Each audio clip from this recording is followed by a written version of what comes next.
The scream ended at 3:17 a.m., swallowed by thick Louisiana fog that rolled like smoke across the marsh. Beneath the black water and twisted cypress roots, another traveler had fallen victim to the shortcut through Marrowbyrne territory. This wasn't just another feud or isolated killing. It was the story of how one family turned murder into a way of life that haunted the bayou for generations. In 1807, Louisiana stood between empires, its wilderness filled with secrets and warnings whispered around campfires. Merchants, settlers, and fortune seekers relied on the Natchez Trace to reach New Orleans. But there was a faster way, an unmarked shortcut through the waterways. Those who chose it entered the world of the Marrowbyrne clan, who had built their empire on bones. Obedient Marrowbyrne stood tall at 6'4", with swamp-colored eyes and hands strong enough to crush a man's neck. Raised in a family that had lived in the marshes long before Louisiana had rulers, he learned early that the bayou gave everything, if you were willing to take it. His grandfather taught him how to read the water, build hidden platforms, and erase people without leaving any trace. The Marrowbyrne compound sat on a strip of high ground, surrounded by shifting channels. Their wooden house stood among moss-covered trees, with air heavy with the smell of decay. Pens full of hogs stretched into the shadows, and visitors always noticed the foul, sweet stench that clung to them long after leaving.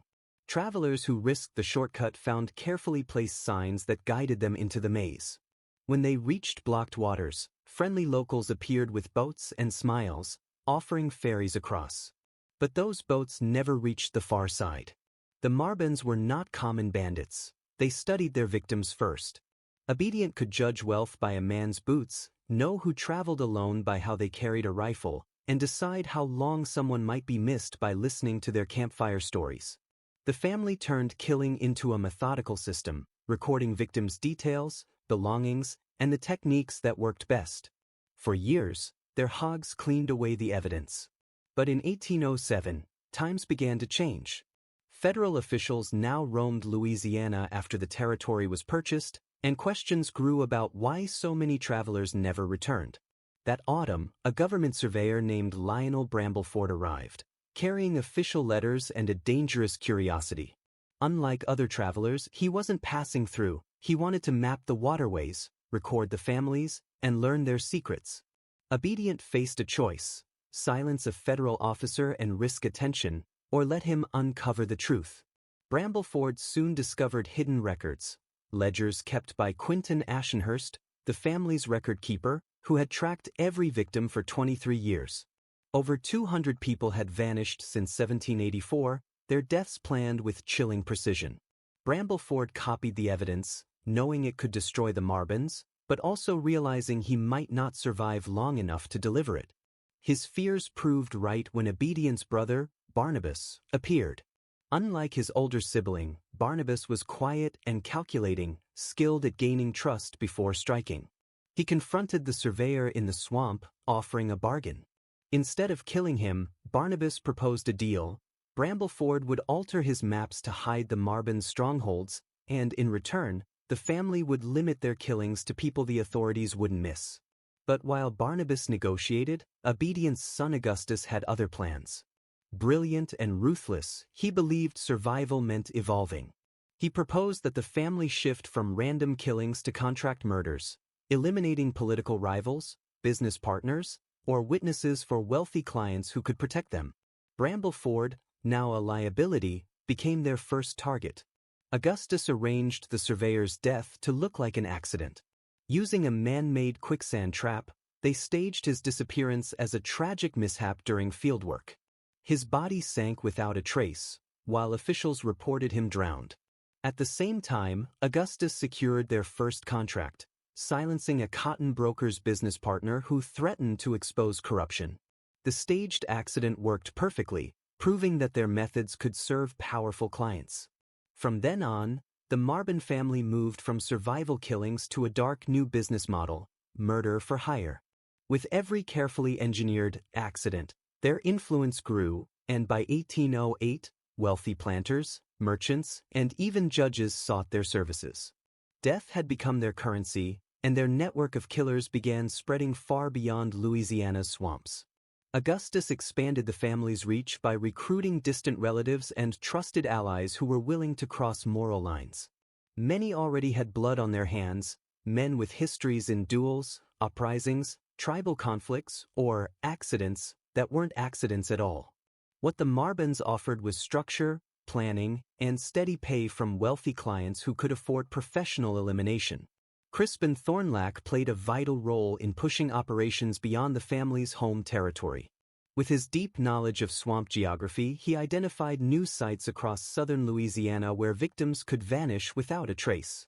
His ties to fur trappers and river pilots also gave him valuable information about who was moving through the region. Meanwhile, Purcell Windmark set himself up in New Orleans. Blending into high society, he built connections with rich merchants, government officials, and plantation owners. His charm and business dealings opened doors to people who had problems the law couldn't solve. Windmark became the expert at finding clients who had both the motive and the money to pay for murder. This expanding network gave the family several advantages. They could eliminate targets far from home, making investigations harder for local sheriffs. They could scatter evidence across different parishes so no single authority ever had the full picture. Most importantly, they could give clients alibis, arranging killings while the client was seen elsewhere. By early 1808, the Marrowbyrne system was so effective that imitators began popping up across the South. Families in Arkansas, Mississippi, and Tennessee tried to copy their methods, but most lacked the discipline and swamp-born expertise that kept the Marrowbyrnes hidden. Sloppy mistakes drew federal attention, and some even undercut prices, creating competition that threatened Augustus's empire. He decided the only way forward was to crush rival groups completely. The first warning came in the form of a body swinging from a cypress branch, carved symbols in the trees announcing Marrowbyrne territory. The biggest challenge soon appeared: the Thibodeau family of western Louisiana. Led by Emile Thibodeau, a former pirate turned crime boss, they were running their own elimination service around Gulf Coast settlements. Tensions grew through spring and summer of 1808 until open warfare turned the bayou into a battlefield. The Thibodeaus used maritime routes to move bodies and cover their crimes, while the Marrowbyrnes dominated the inland waterways linked to the Mississippi. When the conflict escalated, both sides launched strikes and ambushes. Federal marshals quickly noticed the rising body count. For Augustus, this wasn't just about business. He needed to prove that challenging the Marrowbyrnes carried deadly consequences. Using Windmark's intelligence from New Orleans, Thornlack's swamp knowledge, and even defectors from Thibodeau's crew, Augustus coordinated ambushes with military precision. In June, his men intercepted a Thibodeau team trying to kill a merchant under Marrowbyrne protection. The rivals were wiped out, and the message was clear: this was not their territory. But Emile Thibodeau didn't back down. He struck at the Marrowbyrnes' heart by killing Alones Braconnale, the cotton broker whose contract had first legitimized their killing-for-hire business. His death shook Augustus's reputation. If they couldn't protect their most important client, who would trust them? Augustus responded with a brutal campaign that lasted 3 months. He ordered coordinated attacks to destroy every part of the Thibodeau operation: safe houses, supply routes, family members, and client networks. Using his political contacts, he redirected federal investigations toward his rivals, making them look like the sole cause of the violence. By the fall of 1808, the Thibodeau family was finished, survivors fleeing Louisiana for good. The Marrowbyrnes had won dominance, but the price was heavy. Their war attracted even more federal attention, and the bloody vacuum left by their victory invited chaos as smaller groups fought for scraps of territory. Augustus realized he had built something powerful, but also fragile. Now, to survive, the Marrowbyrnes needed to become more than a crime family. They had to become a shadow government, controlling life and death across multiple states. By 1810, Augustus commanded a network stretching from New Orleans to Memphis. Clients now included governors, judges, and wealthy merchants. The family compound transformed into a fortified trading post, complete with warehouses, docks, and housing for operatives. On the surface, it looked like a thriving business hub. In truth, it was a cover for mass murder. In just 3 years, more than 400 lives had been claimed. The Marrowbyrnes hid murder behind trade, paperwork, and alibis, but expansion brought reckless recruits. The worst, Jacques Boudreau, turned a Baton Rouge job into torture, drawing federal attention. Augustus set him up to fail against Marshal Thomas Whitmore, but Whitmore uncovered everything.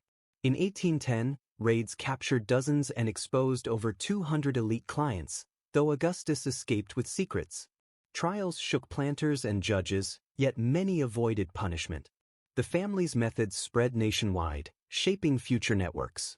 Sightings of Augustus continued into the 1840s, fueling fear that successors remained. Today, locals whisper that the bayou still carries traces of old violence.